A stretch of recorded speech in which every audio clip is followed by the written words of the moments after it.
लोक आस्था के महापर्व के तीसरे दिन गुरुवार को अस्ताचलगामी सूर्य को अर्घ्य दिया गया। राजधानी लखनऊ, वाराणसी, अयोध्या, नोएडा, गोरखपुर समेत पूरे प्रदेश में श्रद्धालुओं की भारी भीड़ घाटों पर देखने को मिली। वहीं राजधानी लखनऊ में उत्तर प्रदेश के मुख्यमंत्री योगी आदित्यनाथ लक्ष्मण मेला मैदान पहुंचे। उन्होंने गोमती नदी तट पर पूजा की रस्में निभाई और अस्ताचलगामी सूर्य को अर्घ्य दिया।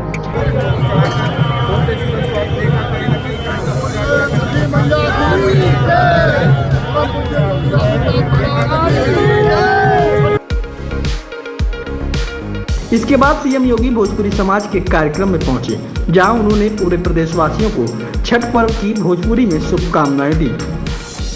सीएम योगी ने कहा कि भोजपुरी भाषा की अपनी पहचान है। छठ पूजा में आए के हमरा बड़ा आनंद महसूस हो रहा बा। छठी मैया की कृपा आप सबके ऊपर बनल रहे, जीवन खुशहाल रहे। परिवार खातिर कठिन व्रत रखने वाली माता बहन के हमार तरफ से विशेष मंगल कामना। पूरी दुनिया में हजारों भाषा और बोली बा, लेकिन भारत की संस्कृति के अलग स्थान बा। वही माँ भोजपुरी भाषा, भोजपुरी संस्कृति दुनिया में आपन अलग मिठास और सुगंध के कारण अलग पहचान बनावले बा, अलग इतिहास बा। इसके अलावा उन्होंने कहा कि लखनऊ में अखिल भारतीय भोजपुरी समाज का यह 40वां छठ पर्व आयोजन है।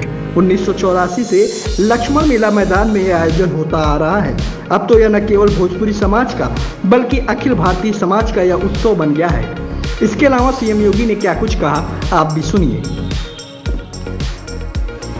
बहनों और भाइयों, मुझे बहुत प्रसन्नता है कि अखिल भारतीय भोजपुरी समाज का यह छठ महापर्व का ये 40वां वर्ष है। सन 1984 से ये लक्ष्मण मेला मैदान में यह आयोजन लगातार होता रहा है और अब तो यह न केवल भोजपुरी समाज का बल्कि अखिल भारतीय समाज का यह उत्सव बन गया है। जहां कहीं देखो भोजपुरी समाज बिहार से, पूर्वी उत्तर प्रदेश से, देश और दुनिया में जहां कहीं भी गया, अपने साथ पर्व की सुगंध को ले जाकर के एक भारत श्रेष्ठ भारत की इस परिकल्पना को आगे बढ़ाने के लिए कार्य कर रहा है। पर्व और त्योहार के पीछे का भाव भी यही है कि हम सब मिलकर के भेदभाव को समाप्त करके एक समरस समाज की स्थापना कर सके, अपनी विरासत पर गौरव की अनुभूति कर सके। विरासत से भटका हुआ व्यक्ति एक त्रिसंगो होता है, जिसके जीवन का कोई उद्देश्य नहीं होता, और निरुद्देश्य कोई व्यक्ति जब कार्य करता है तो उसमें कभी भी उसको न आत्मिक संतुष्टि हो सकती है और न समाज ही उससे संतुष्ट हो पाएगा। इसलिए विरासत को विकास के साथ जोड़ करके प्रधानमंत्री मोदी जी ने देश के अंदर जो कार्यक्रम प्रारंभ किए, आज एक नए भारत का दर्शन हम कर रहे हैं। और पर्व और त्योहारों के पीछे भी यही भाव होता है, हम सब मिलकर के आयोजनों में सहभागी बने। न जाति का बंधन हो, न क्षेत्र का हो, न भाषा का हो,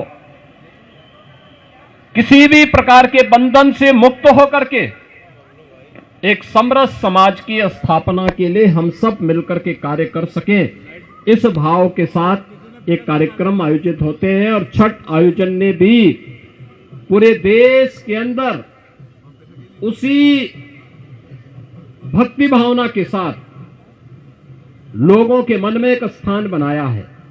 अब मैं देखता हूं कहीं भी आप जाइए, केवल दिल्ली और मुंबई में नहीं, चेन्नई में भी, हैदराबाद में भी, बेंगलुरु में भी,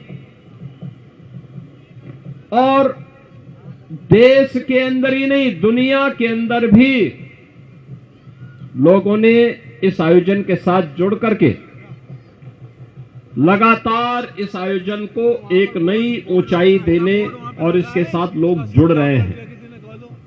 यह भोजपुरी समाज कि दुनिया के अंदर महत्व और उसके माध्यम से पर्व और त्योहारों के माध्यम से लोक आस्था को जीवंत बनाए रखने का एक आदर्श उदाहरण है और छठ महापर्व उसकी एक महत्वपूर्ण कड़ी है। बहनों और भाइयों, ये पर्व और त्योहार हमारे तभी जीवित हैं जब हमारा राष्ट्र धर्म जीवित है और हम सबके जीवन का हिस्सा होना चाहिए कि पर्व और त्योहार हम लोग आयोजित करें, उनके साथ जुड़े, लेकिन इन सब का समावेश एक राष्ट्रीय धर्म के साथ हम लोग करें। राष्ट्रीय धर्म जिसमें सब हर व्यक्ति के लिए हर काम देश के नाम, हर काम देश के नाम। मोदी जी यही कहते हैं, प्रधानमंत्री मोदी जी के जीवन का संकल्प यही है। लेकिन एक और जहां हम इन आयोजनों के साथ जुड़ रहे हैं, अपने पर्व और त्योहार के माध्यम से समाज को जोड़ने का काम कर रहे हैं, वहीं कुछ लोग ऐसे भी हैं जो भारत में रह करके भारत की अस्मिता और भारत के अस्तित्व के साथ खिलवाड़ करना चाहते हैं।